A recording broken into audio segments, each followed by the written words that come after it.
All good? Well, I'm good. I'm good.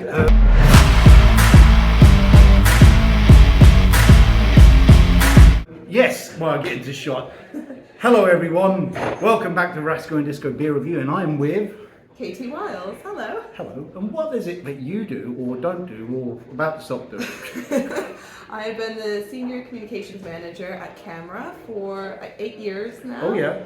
I've also been leading on the Drink Cask Fresh campaign, which is a cross-industry project, and I sit on the board of directors for the British Guild of Beer Writers, which I will still continue doing until June, but as of next week I am moving out of the beer industry for a bit. What got you into get into the beer industry?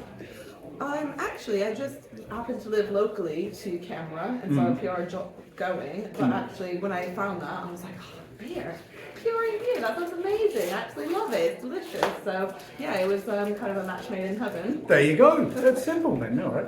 So you were doing a blog beforehand, weren't you? I've done a bit of blogging on the side as well. So I've done Wiles About Beer, and I've written for What's Brewing and Beer magazine, and I also started up the CAMRA podcast, Pubs, Pints, People.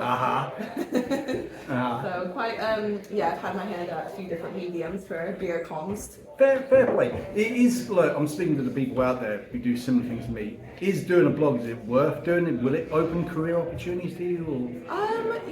I felt like it was a really good way for me to get my footing in the Guild of Beer Writers and have some proof of work that I was able to then post and get involved in. Opening that door has been fantastic in terms of getting to know people in the beer industry, making a lot of really good connections. So I definitely found it as a really good way of just learning more about the industry and learning the people who are in it as well. That's good. That's really good.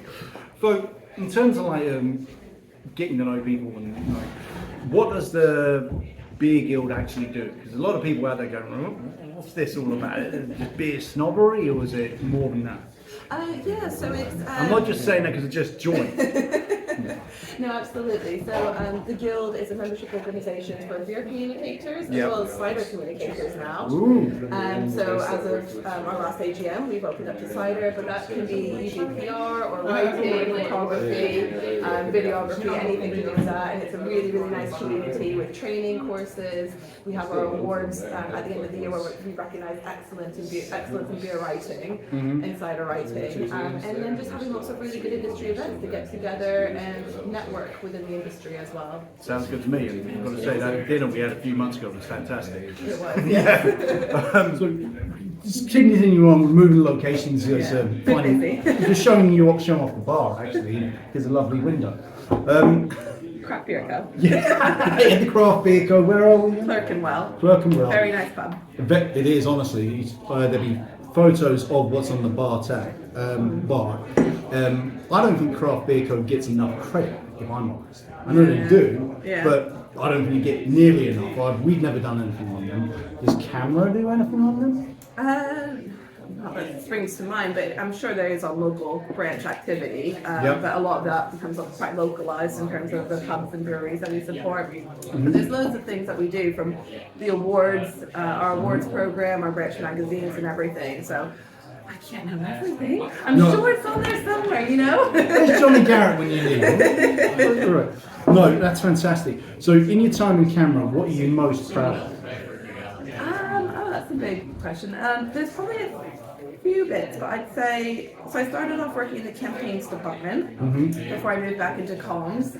When I was working in campaigns was before Brexit, and I did a lot of work with the EU and got us actually a meeting with the European Commissioner on taxation to talk about a cider tax that was being unfairly imposed on the UK cider producers that would have really devastated small cider producer business. So when I was working in campaigns, that was a really, really kind of key moment for me. Then I moved into comms. I originally worked in comms and then kind of came back into that field. And I would say I worked really closely with the staff team on redeveloping the CAMRA website, pitching the CAMRA podcast, overseeing What's Brewing becoming a newspaper through digital content, and then working on this cross-industry task campaign. And I'd say those have been really the highlights for me over 8 years. But as I said, it's been a long time. It's hard to pick just one, but there's been some brilliant things that I've worked on with some great people. Well, fair enough. How did the podcast come about? Because you're the producer of it, right? Yes, I am. It's one of those. I went on a training course actually through the Guild about how to make a podcast, and I learned it's so easy. You can do it on your phone. And then I put the proposal saying it's really easy, guys. I can do it really like that. And then once everyone got all excited about it, I discovered how much work it was. And it has taken over my. Well, it's not so much now. When we first started, we did a podcast a week, and that pretty much became my full-time job for about 4 months. And I said, okay, we have to do monthly now. And we scaled it back, and now it's a lot more manageable. But yeah, it was really funny because we planned to watch our podcast in March 2020, pre-recorded about 6 episodes of content. COVID hit, and we're like, we can't talk. None of this makes sense anymore. We can't talk about pubs; they're all closed. We can't talk about beer festivals; they're all canceled. So then we had to go back and re-record and do it bit by bit, week by week. And we learned that actually doing it that way was much better because we could stay on top of what was happening. So there's a huge learning curve, but it started in March, April 2020, and it's been going strong to today.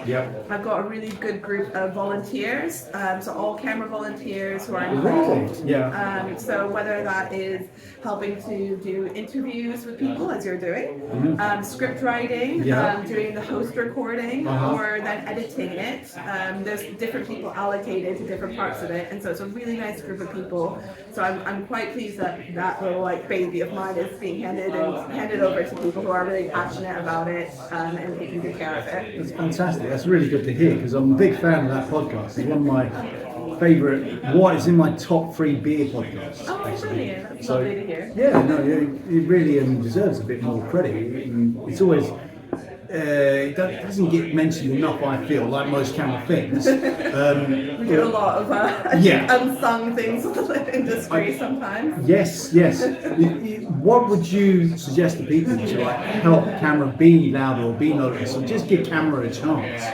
I think CAMRA struggles with putting its own trumpet a lot of the time. So for example, the cross-industry project that I'm working on called Drink Cask Fresh was a project I put forward to the industry with CAMRA's backing.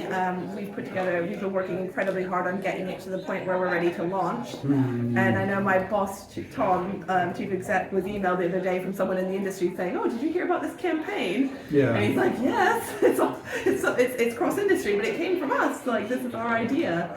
And that, I think that happens a lot. I think CAMRA has a bit of a struggle in how it's run. As I said, there's so much going on that even I don't know where the mentions are about the craft beer because we've got local level activity, branches, volunteers, national committees. It's such a big campaign that sometimes things can get lost in the bureaucracy, should I say? And just the structure of how it operates. I don't think there's a quick and easy answer to your question. I know, I kind of agree. It's like sometimes there's too many pubs and beers and not enough us to go around trying. But long may that continue. I know it's been quick. I would say that I have found a lot of the things that have happened happened for the industry have roots in CAMRA that people don't often recognize. I think people love to hate CAMRA, especially if it's that old funny, stereotype type thing. But when you look at where the industry is now, the pub and beer culture wouldn't be what it is today without what CAMRA did. I think one example that I really love is ABVs. Back in the 70s, it used to be a brewer's secret how strong the beer was, and CAMRA members would go into pubs with little vials, take out samples of the beer. I'm not even joking. Send it to a laboratory, and then publish in what's brewing the ABVs, Yeah. which forced brewers' hands to finally say, okay, fine, we'll start, and they lobbied government, and they made it happen so that you could find out how strong your beer was. Yeah. But that was a brewer's secret. And so even something like that we take for granted, Yeah, that was yeah, CAMRA doing it. Fantastic. Oh, I love that. So, all right, briefly, because I know we've both got to do a lot of other things. Yeah. Why is cask important? Cask is, it is the most natural product on the bar. What's really exciting about it, like I grew up in America, Yeah. cask beer is a novelty there. Last time I went home, I visited 4 breweries. Yeah. One of them had a handle on it, and it was for display. It's not over there. It's not anywhere else. It is uniquely British. Yeah. And I think it needs to be protected because this is where it's originated. And what's really special about cask is that it's very natural. So it's lightly carbonated. It's got that light sparkling feel to it. Yeah. It's fresh. Yeah. So yes, if you get bad pint of cask, it's not great because it's fresh. It has to be poured and served within 3 days of the barrel going on. So it's really important that you get a nice fresh cask. But that's because it's a living product, and that's what makes it special. Of course, you can have, a keg beer in a bottle that will last you years and taste exactly the same. But if you want something fresh and natural and artisan, cask is the way to go. Thank you. What's your favourite beer? I am a huge drinker of stouts. So it's hard to pick a favorite. I love imperial stouts. My go-to is usually Sirens. What's one that Broken Dream. Broken Dream. I Yeah. love that. It's Yeah, really, yeah. really nice. Absolutely brilliant. Or arguably different drink on cask. It is, yeah. And same with London Pride. I love the London Pride as my go-to in the pub.